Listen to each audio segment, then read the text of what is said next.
Alright, we got a Dr. Insanity video on our hands right here. Dr. Insanity has released a new video. It's called Police Discover Killer's Hidden Torture Forest. Have a look, shall we? Shout out Dr. Insanity. Oh shit. SO389 dispatch. I've located the body. The scene's about 50 yards on a trail. Damn. This lone cop just discovered a dead body in the middle of the woods. Bro. What is that? Sounds like it's heading this way. I see some knife up the top of the body, carving the blood of the place. 10-4, signal 7. Please send another unit to my location. What he doesn't know yet is that the lifeless man in front of him has been tortured for hours by the twisted man hiding in this very forest. Uh-oh. Okay. Whoever did this, that's fresh. There's a little eyeball right here. There's some creepy shit right here. Smell this, right? You don't smell gas right here? Yeah. Think they're gonna torch him? I'm not sure what it is, but I've got movement east of my location in the woods. There's something moving around back this way. He carries 3 or 4 knives on him. He thinks he's Rambo. You're what? I'm just like a god. Oh, of course. We already know. We already know. It's December 23rd, 2022, and Officer Azure has just received a 911 call from a distraught man reporting that he's found his best friend's lifeless body in the middle of the Lake Jackson forest. Officer Azure, along with a group of first responders, quickly arrive at the scene. That's my friend, man. Okay, y'all stay right there. Here they encounter Jamie, the 911 caller, and his best friend Robert, both of whom urgently want to show the officer where their dead friend is. Considering the serious circumstances, Officer Azure decides to follow Robert into the forest despite being alone. 389, I'm 1012 with him. Just give me a minute. I'm 1012 with 2. I'm heading down to take a look. 361, if you want to come down, and 56 with the EMS in the back. I'm headed down to the scene. We're gonna go back that way about 50 yards. Okay. 50 yards. I don't know how far that is. When I walked over the bridge, So you don't use yards in the there. knife was laying on the ground. There's no blood on it. Did you touch the knife? I did pick up the knife. Oh. Okay. Well, we're gonna need to get fingerprints from you, okay? No problem. Fuck. I walked by the tarp, and you couldn't see James. Okay. And then Alan walked by the tarp and goes, "What's that?" And he picked the tarp up with his stickers on his hand, and James was laying there face down, and I dropped the knife and we left. Okay. All right. Well, That makes you look suspicious as fuck, not gonna lie. It just makes you look suspicious, brother. we're gonna need to get a very detailed statement from you, okay? Yes, sir. Just because. I understand. Well, the thing is, I'm not accusing you of anything, but I you know. have to be ruled out. You see what I'm saying? 100%. At this point, the officer can't yet confirm Robert's story, but with a dead body reported, he has no choice but to push deeper into the woods. Haha, dead body reported. How about dead body Roberted? I'm so sorry. I'm so sorry. Oh my days. Oh fuck. I was trying to clip from, and then it just ended so bad. However, alone with a suspicious man he's just met and a killer who could be lurking nearby, the officer knows he must proceed with extreme caution. You just hang on down right here for me, okay? Let me get up there and take a look. Which one? Right here, please. Oh, shit. Okay. And then, can you please look in that back stand, please? All right. Where's the knife? The knife is on the left-hand side of him. Okay. Where is he? Laying on the ground. He's got a white belt. Okay. Just hang out there for me, okay?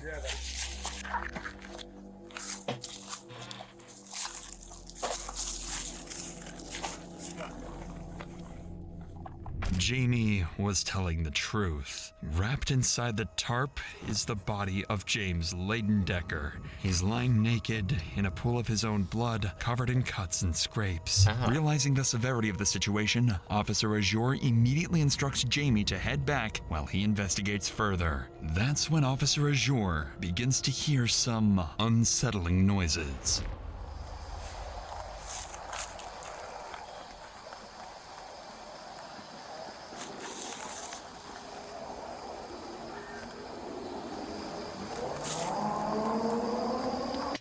God damn, what the f? What is that? Bro, siren heads out there, run. I'm not sure if it's a person or I'm not Sounds like sure a what it motorbike. is, but I've got Mother- movement east of my location Bandit. in the woods. Sounds like it's heading this way. Oh, not published the chat. Shout out.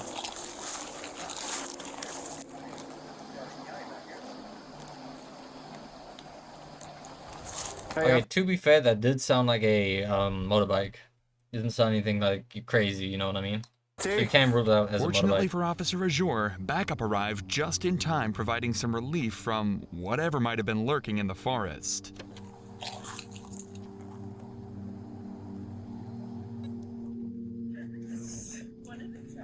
I mean, there's nothing for y'all to check. He's cold to the touch. All right, we got So family went out to go look at the dead body. Yeah. knife right here, body here, tents, whole camp spread up back here. Or was that like another We've police also got officer? one Oh, it is another outstanding. police officer. There's My two bad. people who live in this camp, And one's not here? and one's outstanding at the moment. Did you find the knife? Yeah. I got a knife right here.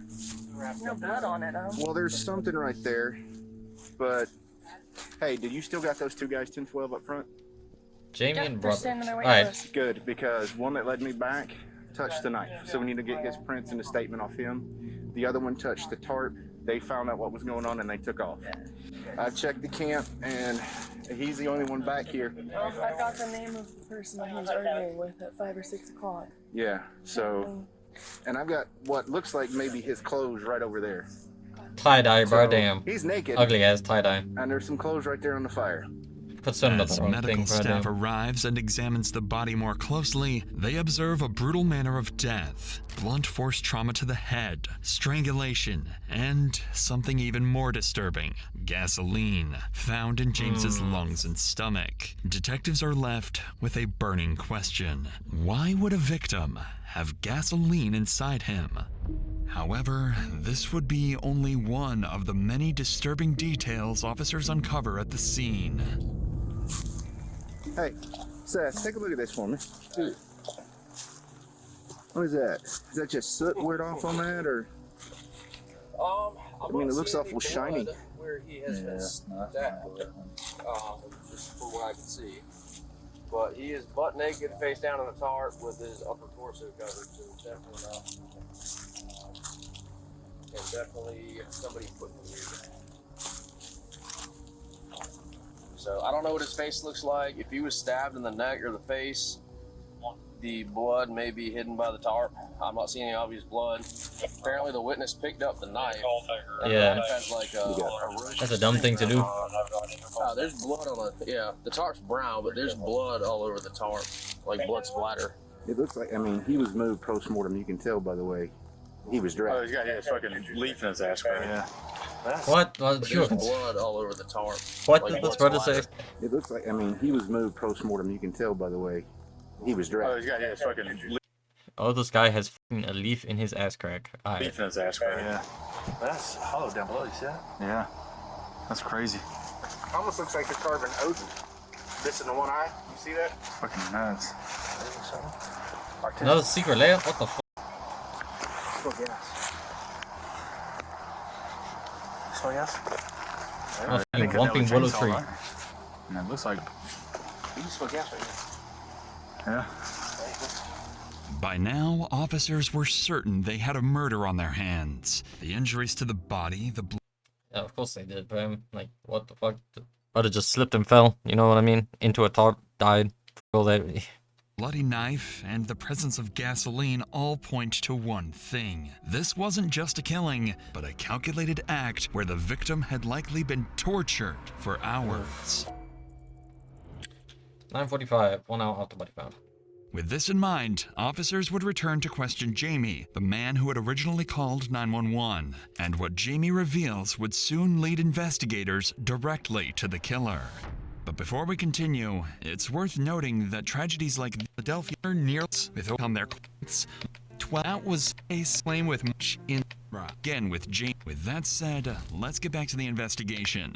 Officers were about to speak again with Jamie, one of the eyewitnesses, and he would provide them with their biggest lead yet. So I heard arguing and stuff. So I go through the woods, go to this camp. So you I left. walk back to the camp because, you know, Right. homeless people argue all the time about dumb shit.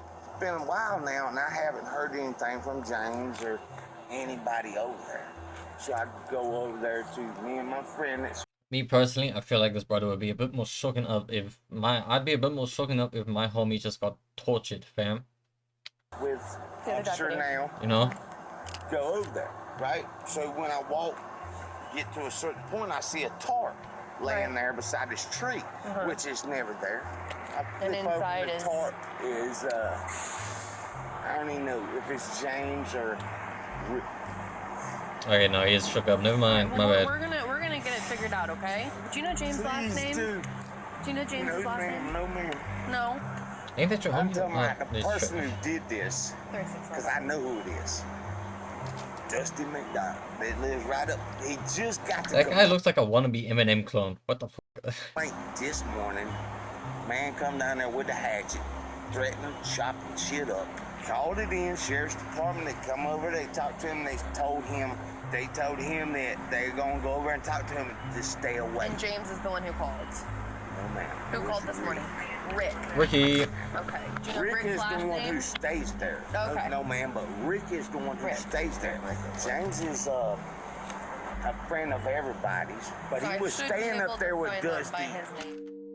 According to Jamie, a man named Dusty McDonald had attacked another man, Rick, with a hatchet earlier that day. Oh. Police were called, but were unable to locate or confront Dusty at the time. While this incident was concerning, it wasn't enough on its own to establish Dusty as a primary suspect. Until nearly every witness interviewed pointed to him as well. Eventually, officers had gathered enough statements to justify bringing Dusty in for questioning.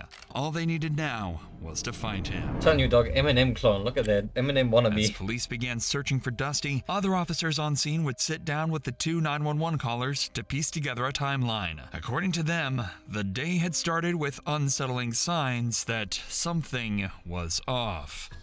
Okay. We both went down there. We live right here. Okay. We wanted to go check on our friend. He's wrapped up in a tarp. Okay. Sir, we came back and I called heard arguing earlier, right? We know who was down there, sir. Arguing. Okay. So I walked down through the woods. I seen Dusty have James on the ground. He was saying, you shouldn't talk shit about this and that. You know what I'm saying? I heard, like, oh, they just getting shit out, you know what I mean? But I never hear nothing from over there no more. I'm like, you know Dusty's real name or? Dusty McDonald. Did you say real that name? James called them today and said, hey? Nope, Rick. Oh, Rick called. Rick. James was there. Oh, when Dusty went over there and cut his tent? Dog, I'm not gonna lie, there's so many stories. I'd be such an ass police officer. If I had to take in stories, I'd be such an ass police officer. Oh my days. I'm just reading the subtitles and I'm getting so confused. Who's Rick? Who's Dusty? I know who Dusty is. He's the killer. But damn. I don't know if it's because I've had like 5 hours of sleep, but you know. Threatened with a machete, cut his tin up, all kind of shit. They called the police. I was there for that. Called the police, made a report, and the police just said, stay away from it. There's a tarp laying beside a tree that's never there, because I live here, and I took this stick and went. I have a Hard Rock Cafe shirt, just by the way. Like, no point in me telling you guys this, but you know what, I have one.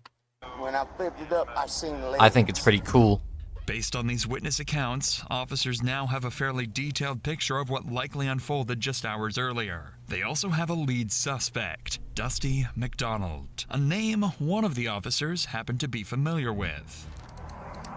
I think they already brought up his name, but Dustin McCormick. Yeah, Dusty.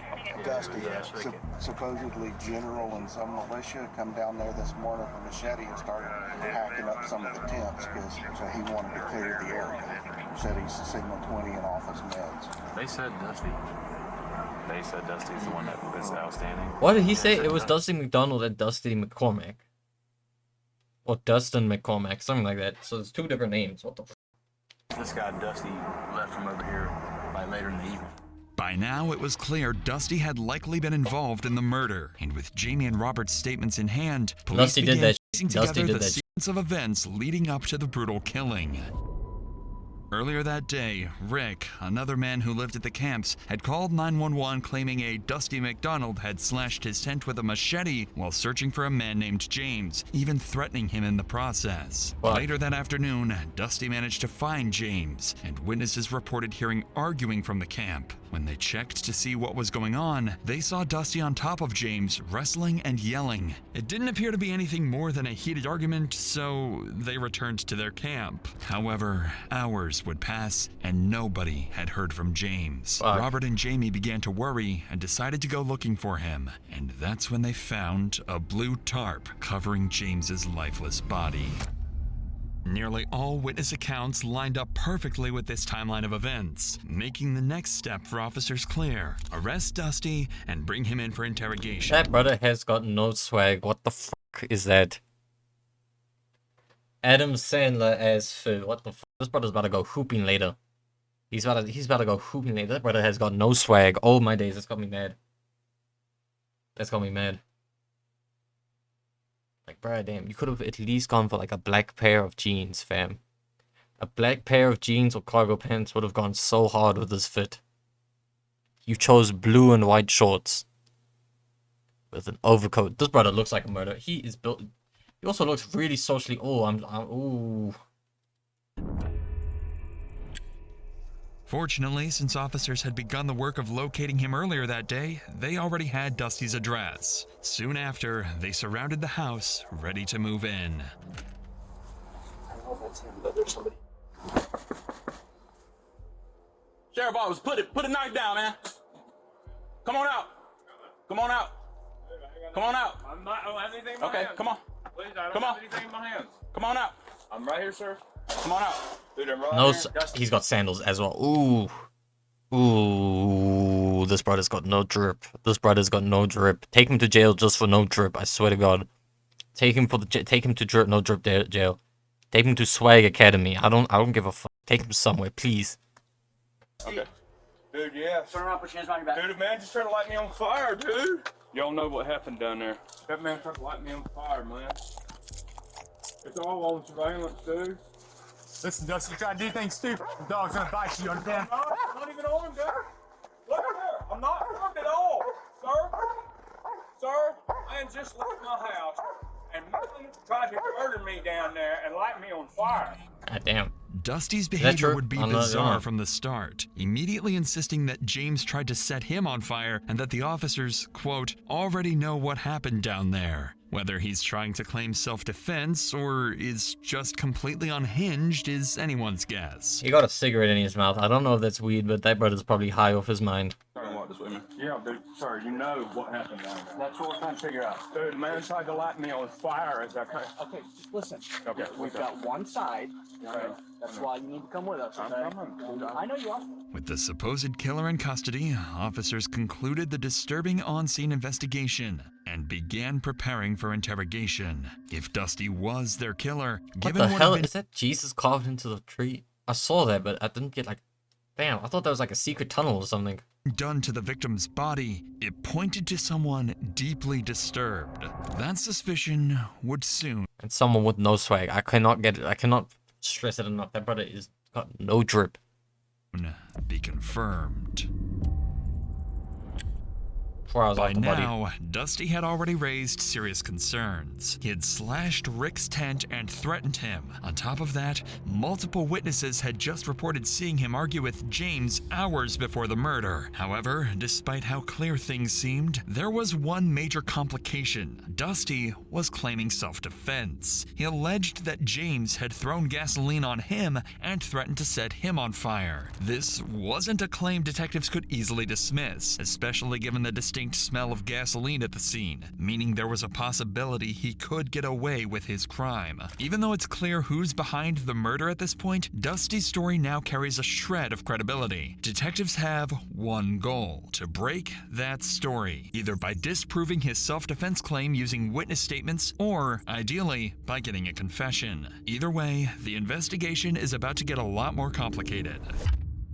To move forward, detectives start by bringing in people from the encampment who knew Dusty well and interacted with him regularly. If Dusty had a pattern of violent behavior, is that guy busting down? Dusty well and interact forward, detectives start by bringing in people from the encampment. Is this brother stimming? What the f is happening over here? To move forward, detectives start by bringing in people from the encampment who. This brother looks like manifesting mad bitches your way, gang. Manifesting mad bitches your way. Brother, what the f is happening to that guy? Is he tweaking out? I don't know. Violent behavior, these individuals were the most likely to have seen it firsthand. My goal here is to kind of get, from your perspective, kind of what you saw, what you heard. He ain't really been fucking with me at all. I ain't never had no cross words. He's always insistent, oh, come up there and do your laundry and all that shit, you know. Come up there and get a shower. That's what it was. Come and get a shower. Come get a shower all the time. So I fucked up.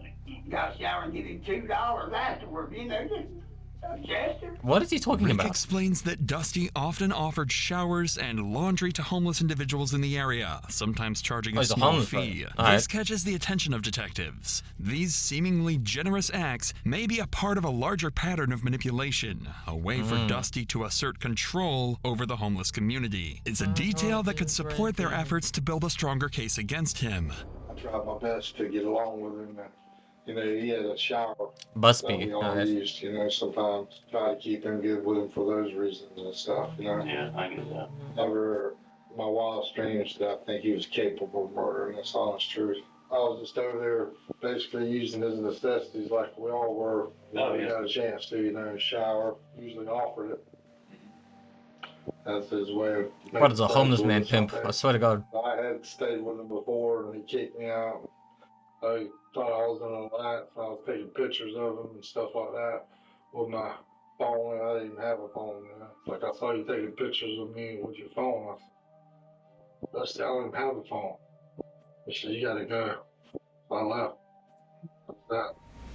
Dusty lives in a house near the homeless camps, a property owned by his grandfather. At first, much like Rick, Busby describes Dusty as someone who seems generous, allowing members of the homeless camp to use his home for basic amenities. As investigators continue interviewing members of the homeless community, a more troubling picture of Dusty begins to emerge. He has a history of strange and violent behavior marked by paranoia and delusions. However, officers face a challenge. The interviews so far have been too vague, highlighting patterns of behavior but lacking concrete details to build a solid case. This leads detectives back to Jamie, the original 911 caller and the person with the clearest recollection of events so far, and he's able to offer meaningful insight into who Dusty really is. Mr. Allen, this is going to be important. In all this, it's just kind of to get from your perspective, your side of things, what you saw, what you observed. Man came to my camp last night. I used to stay up there with him. He's a violent person. This papa always wanted to let me stay there because he's the one who owns the property. The reason I don't stay there is because you don't do what he says, and he gets all angry and threatens you, and he just crazy shit. I said, well, What does he usually carry? He had a stick this time. But he's either got a stick, a machete, or a knife. He carries like 3 or 4 knives on him. Machete, sticks, he's like, he thinks he's Rambo.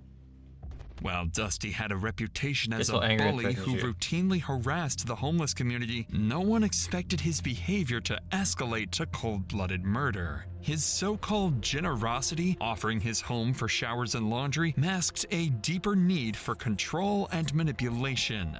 The same people he claimed to help were also the ones he intimidated and threatened, revealing a warped sense of power and superiority. This brother looks AI generated. What the fuck? He's got no swag. He's AI generated. Bro, damn. This brother just looks AI generated. Big ass is... I think there's a pimple on your forehead. Receded hairline, bro, damn. Lock him up. Lock him up. In the end, this contradiction may have set the stage for the gruesome murder.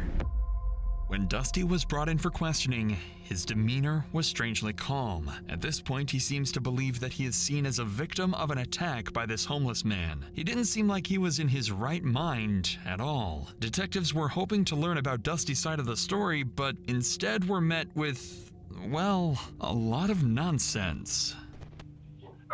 You know I'm an owl, right? You're what? You know I'm an owl, right? Okay.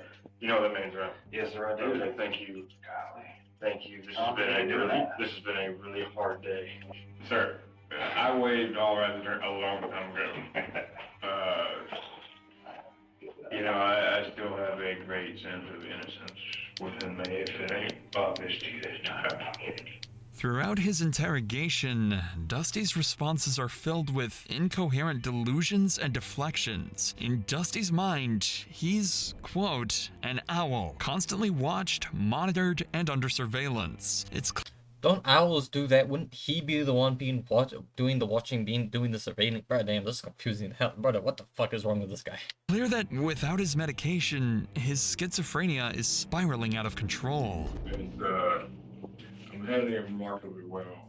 Jesus, man, that was some crazy shit, man.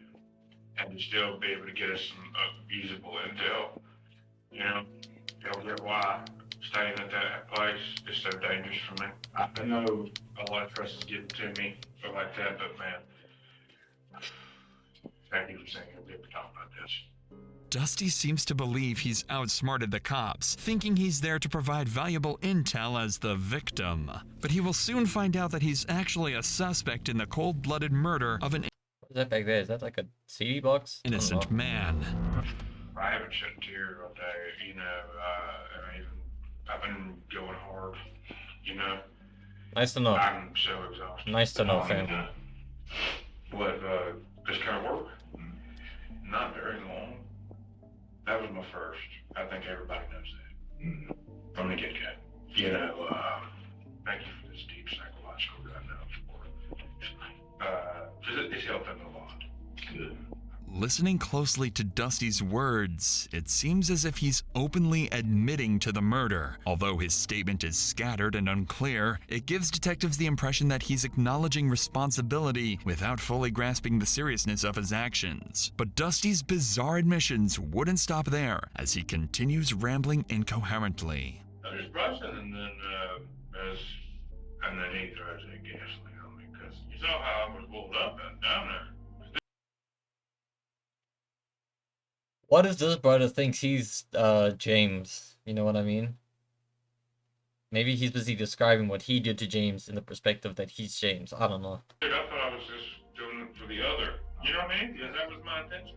Everybody knows that. I then managed to hit that Neo UI and come out like that. I don't know how I do it sometimes. You know what I mean? Yeah.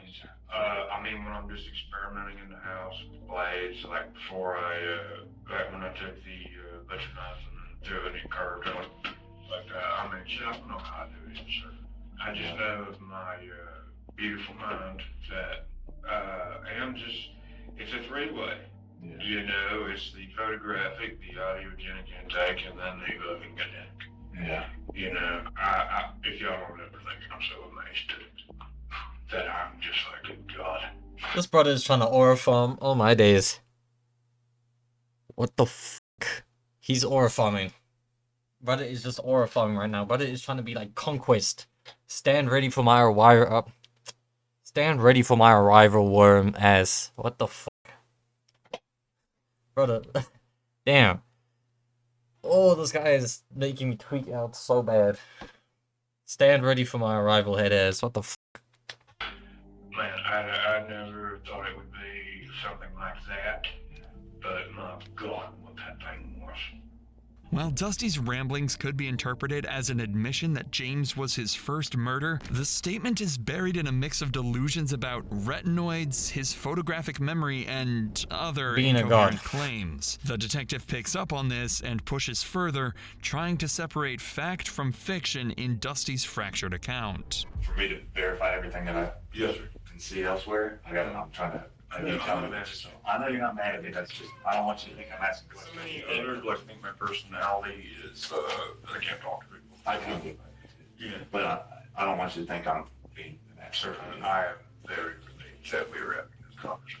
Dusty brother's claims just he's fainting. not mad and that people don't understand how he communicates. This shows he might have a twisted view of himself, possibly because of paranoia, delusions, or mental illness. What's strange is how calm and relieved Dusty seems. Most guilty people would be nervous or scared during an interrogation, but Dusty is different. He seems to still believe he's the victim and doesn't grasp the seriousness of his actions. Instead of taking responsibility, he thinks people just don't understand him. This becomes don't even understand clearer me. when Dusty asks one final question to the detective. Will I be able to go home?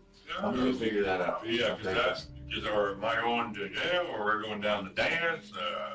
We're gonna have to figure that kind of out because you know how this thing. Lock this brother up. Yes. Get him out of here. I'm gonna come talk to you about it. Okay. After this bizarre exchange, the detective had heard enough to know it was time to wrap up the interrogation. Dusty's lack of wrong with his remorse fingers? and distorted grip on reality made it clear they were dealing with someone who didn't fully understand the weight of his actions. According to the pathology report, the victim, James Ledendecker, was subjected to horrific torture before his death. His body showed severe blunt force trauma, including cuts, bruises, and fractures to his face, nose, ears, and mouth. His eyes had severe bleeding, and many of his teeth were broken. The injuries also extended to his neck, with heavy bleeding in the muscles and a broken hyoid bone, suggesting he had been strangled. His torso displayed several broken ribs, and internal bleeding was found in his chest and abdomen. One of the most disturbing details from the report was that James had been exposed to gasoline. His skin had begun to slough off in areas, and a strong smell of gasoline was found on his arms, thighs, and hands. Gasoline was also detected in his lungs and stomach, indicating he had inhaled and swallowed it before he died. This made the murder even more gruesome.